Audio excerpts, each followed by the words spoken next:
In this lesson, we're going to take a look at PowerPoint and how useful it can be to us when we're building Power Apps.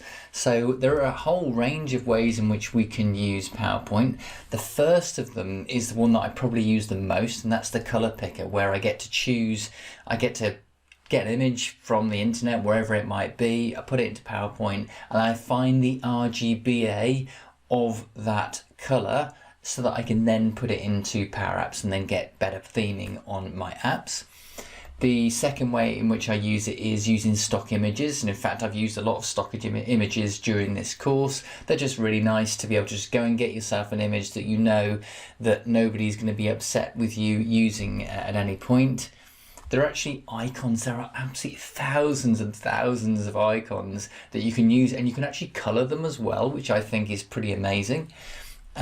You've also got these strange things called stickers, and I think that what we'll probably find is that they will actually increase over time.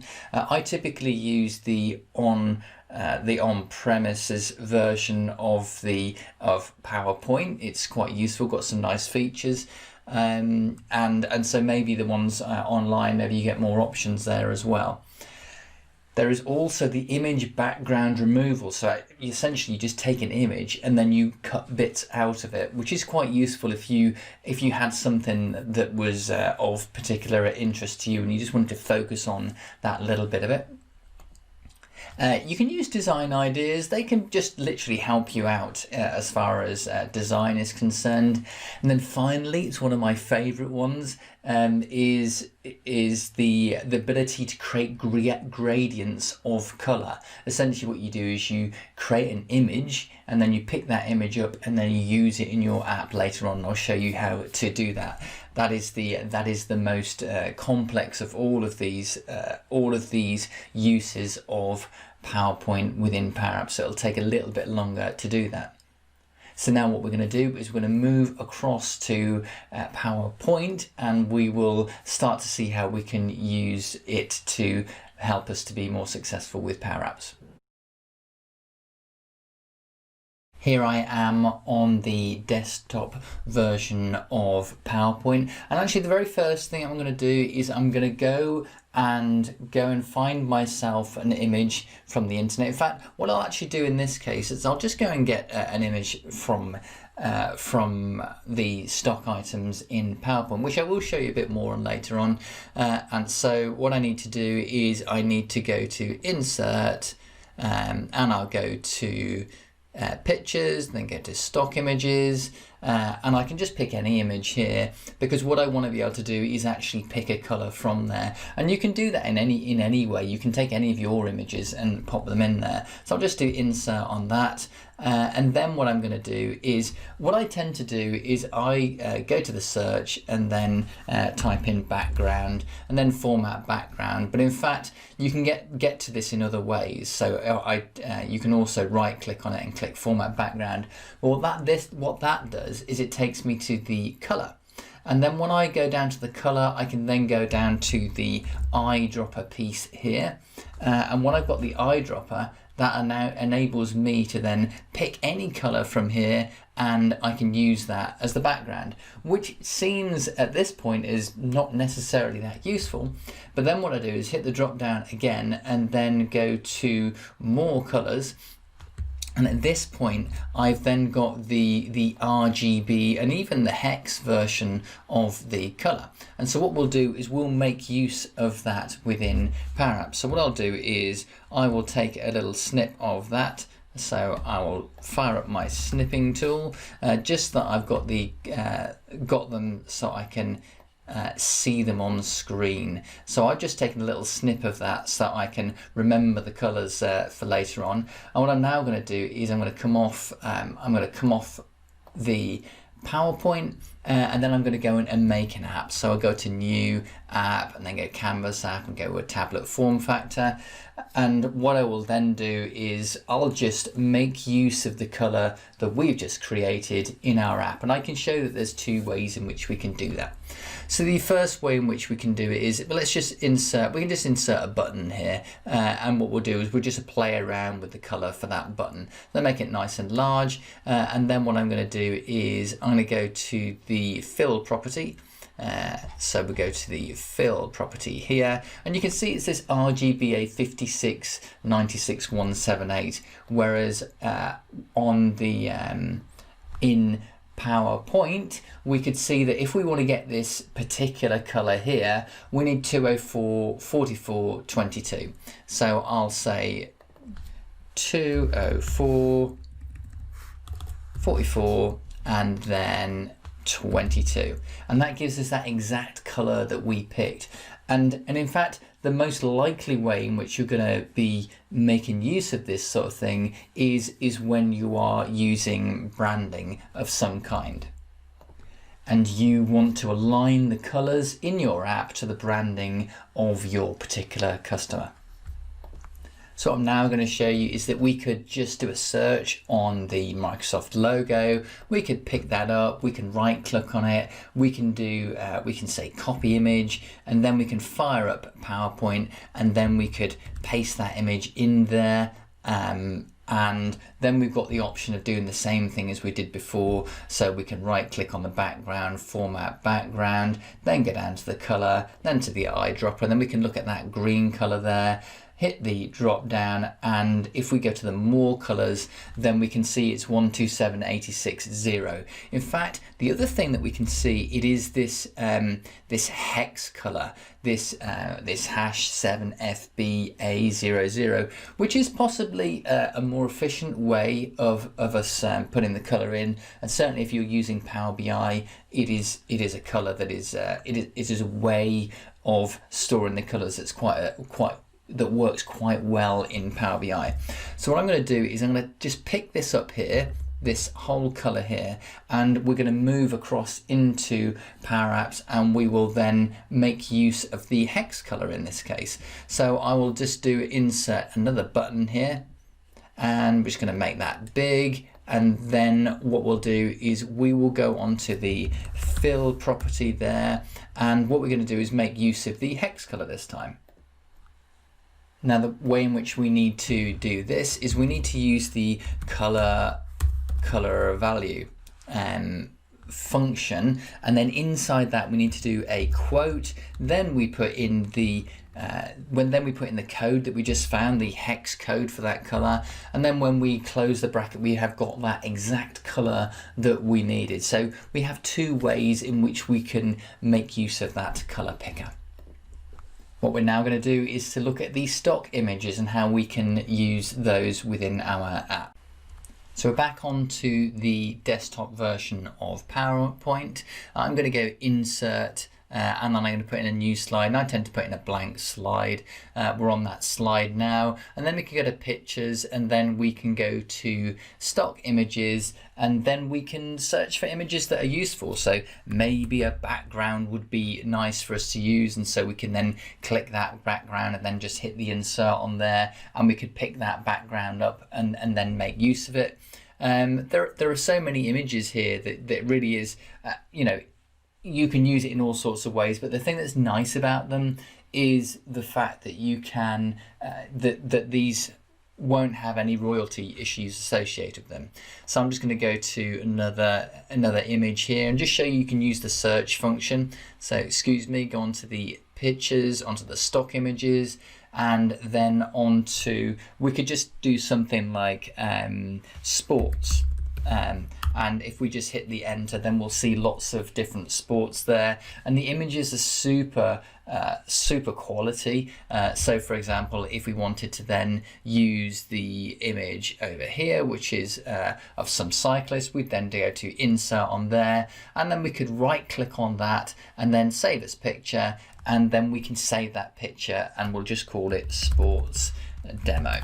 And it is we should be okay on this. We can save it as different types. I'll just keep it as a JPEG for the moment and just see if that causes us any issues. But you can see that you can save it as a PNG, lots of different kinds of formats as well, which is quite useful.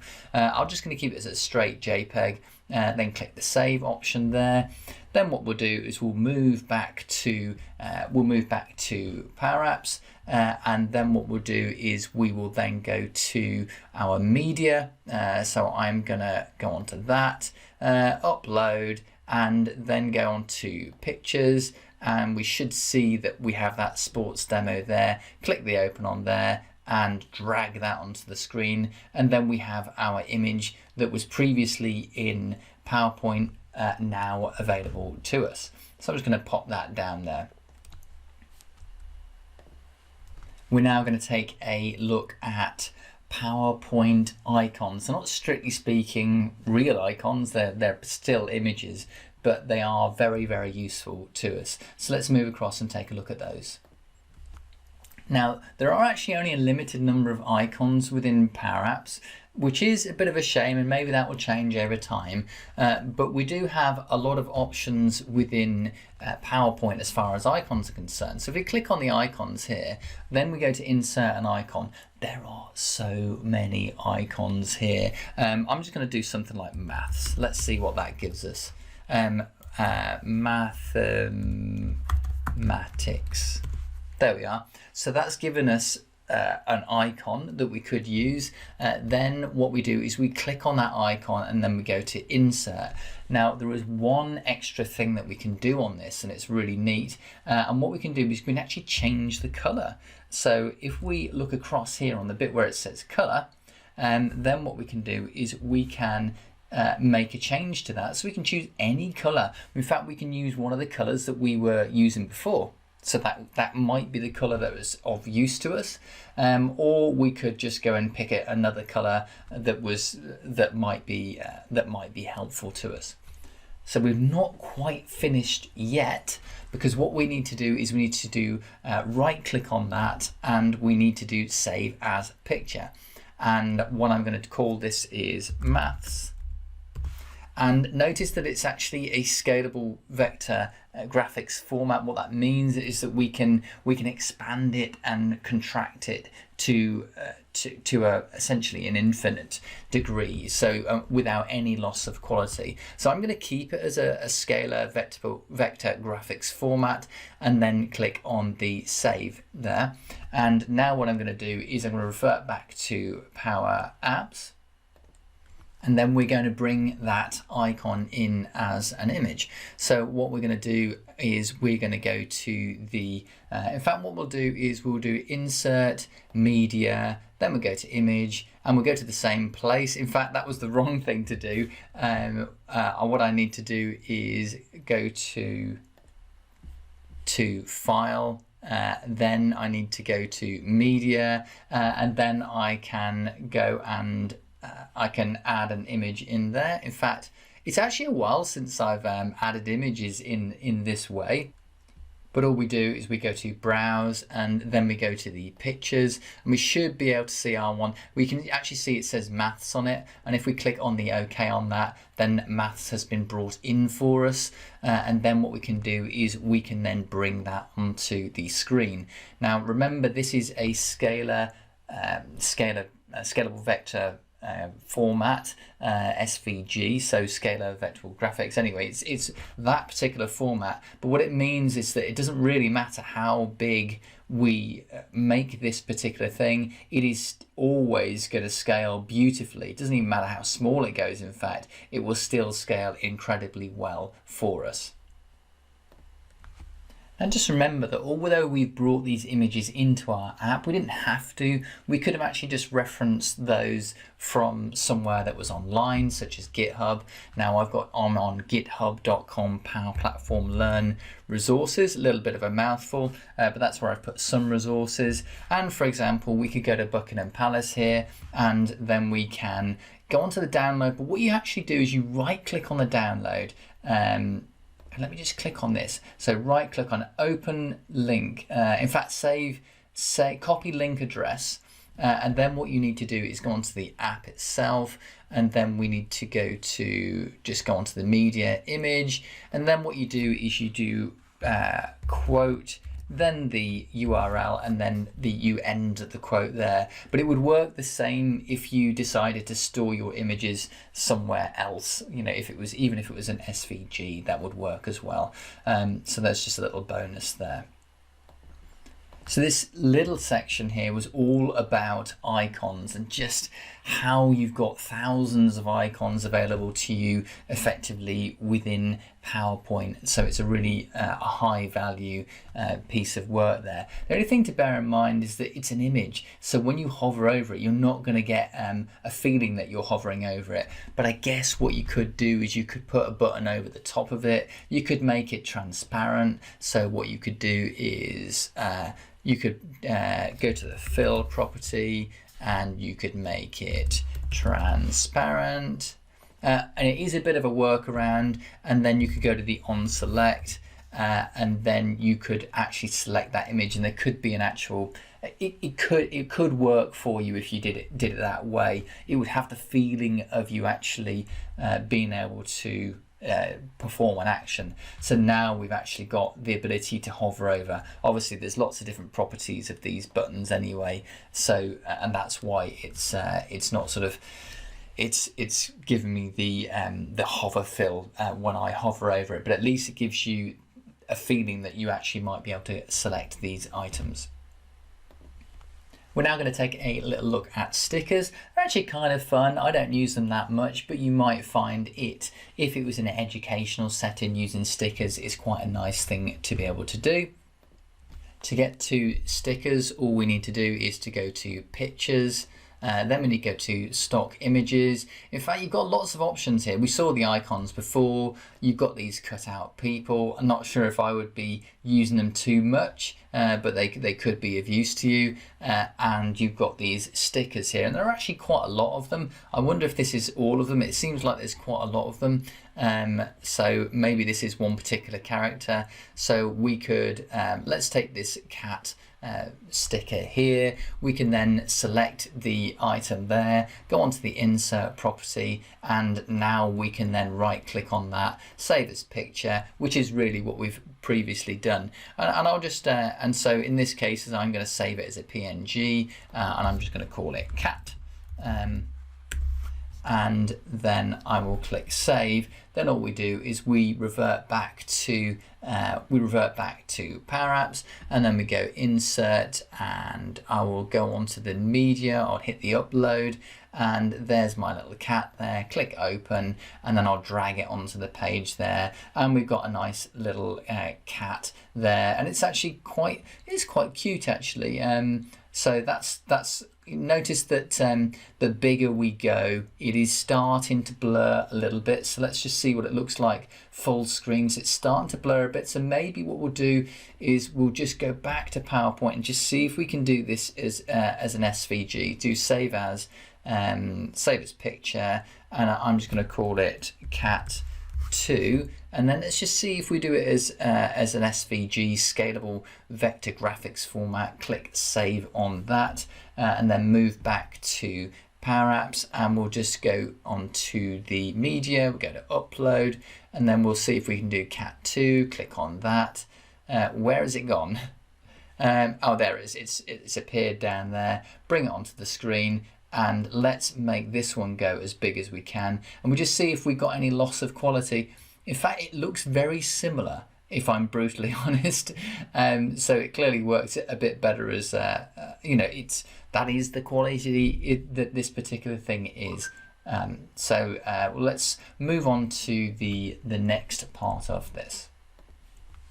So the next part is to look at image background removal. It's a really clever feature within PowerPoint, and it allows us to remove unwanted background elements of an image. So what we'll do is we'll move over to PowerPoint, and what we'll do is we'll just go and grab one of those stock images. We'll try and find one that's quite useful, like a good example of something that we might want to use. So what I'll do is I'm going to insert pictures, and then go to stock images, and then what I'll do is I will go on to something like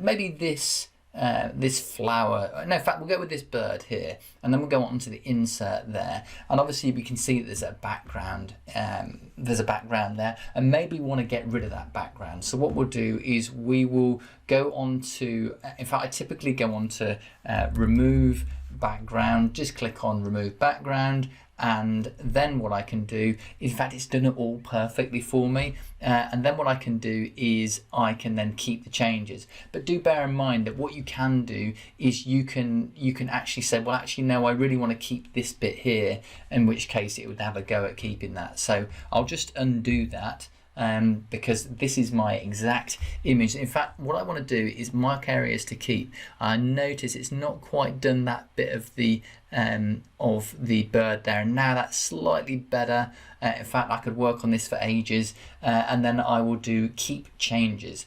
Then what I can do is I can do save as picture, which is the same thing that we've done before, and then what I'll call this bird, and then click on save.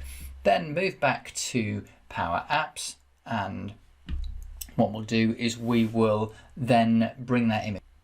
So back on the screen that we were on before, I can just remove one of those, or even just make that one a little bit smaller. Then what I can do is I can upload that image. There's our bird, click on that, and now we should have a bird that has no background around it, which actually I think that's really, really clever. And you can imagine lots and lots of ways of using that particular background removal feature.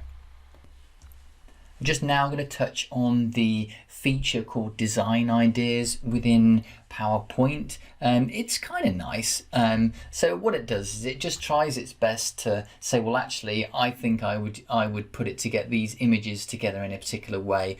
And I think if you have something like a title, so if I did a text box here, and I said hello world, it would then give me some options. So if I go to design and then go up to the right hand side and go design ideas, I'm kind of hoping this is going to work. I don't use it too much, but it's going to give me some ideas about how I might want to lay this particular thing out there. So you can see there's a different version here, a version here, and it's all using those same images over and over again. It may just give you some thoughts around how you might want to lay some images out. I mean, something like this is actually quite nice, although I noticed that in this case the hello world is down here, and maybe we'd make the title a bit bigger, and then we'd maybe get some better ideas as to how to lay this out. In fact, that's a better way because it's a better font that we've got here.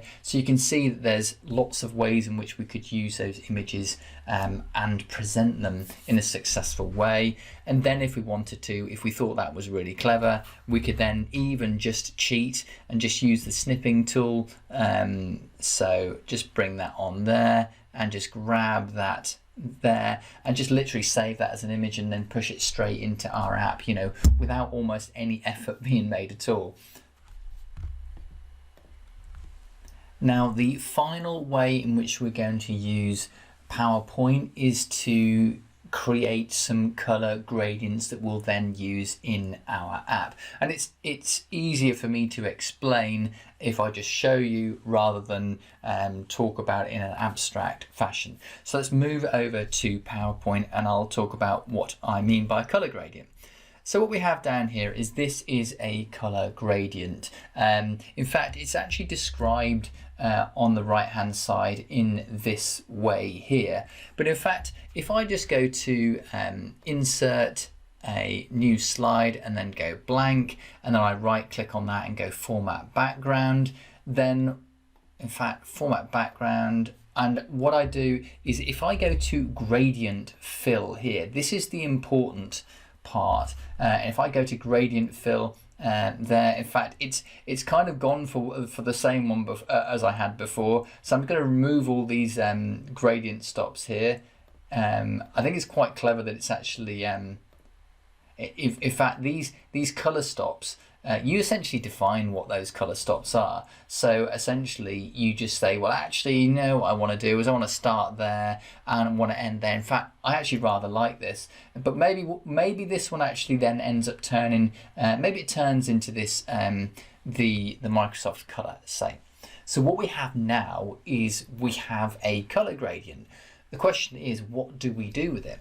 So what I'm now going to do is use the snipping tool. So if you there's just any way of snipping this, of snipping the an image from what you're seeing in front of you. So what I'm going to do is I'm going to go to new and then just literally snip a really small amount. It doesn't have to be huge.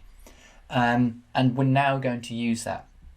So just remember, if you have a Windows machine, all you need to do is type in the search bar snipping tool, and then you'll get to be able to do the same thing as I've done here.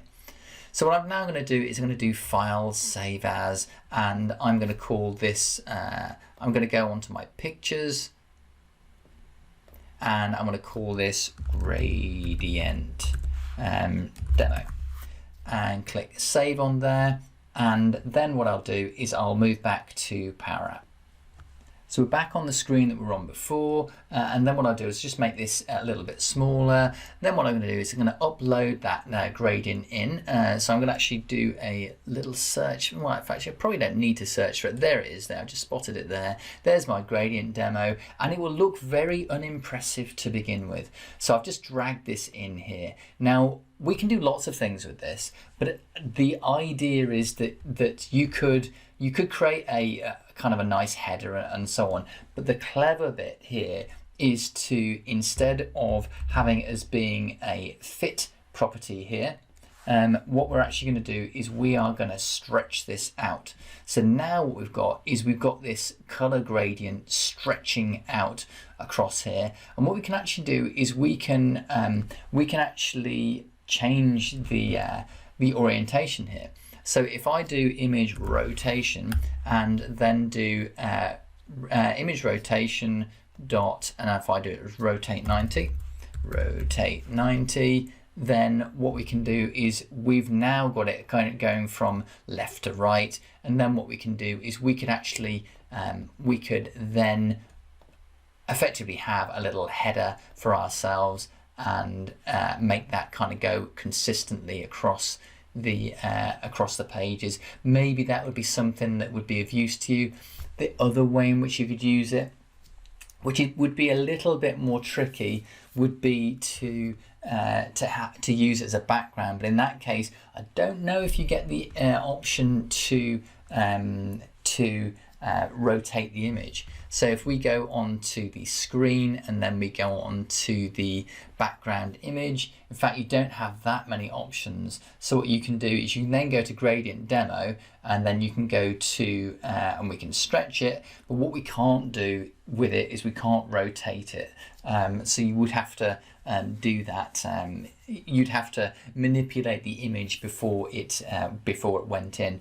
And obviously there are reasons why it's slightly better to do it as a background if that's what you wanted to do.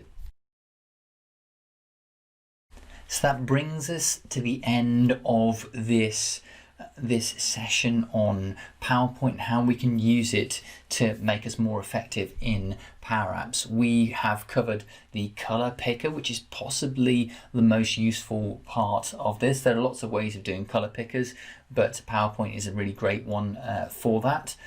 We saw that you could use stock images, and I'm pretty sure if we actually searched a bit further, there were even more things that we could have looked at. We saw that we could go and find ourselves one of many icons. We could then change it to the color we wanted, and then we could save it so that we could then use it later on. Just remember that it is an image, and therefore when you hover over it, you won't get any hover effect coming into play. We saw that you could actually go and get yourself stickers, which is effectively another version of a stock image, but they're quite nice to be able to use in your apps. We also saw that you could do the image background removal, and that it's a remarkably effective way for you to be able to get the image that you want into your app. And we also saw design ideas and saw that actually they're quite clever what they have actually come up with there, and it's a really quick way of getting something that looks reasonable into your app. And then finally, we looked at color gradients, which I find are an awful lot of fun. And we used the image rotation property in order to be able to get the gradient to come out in essentially in the direction that we wanted to. And we also used the stretch property in order to make it fill the space that we had available to us. I hope you found this lesson useful. Any comments, make sure you let me know, and I will see you in the next lesson.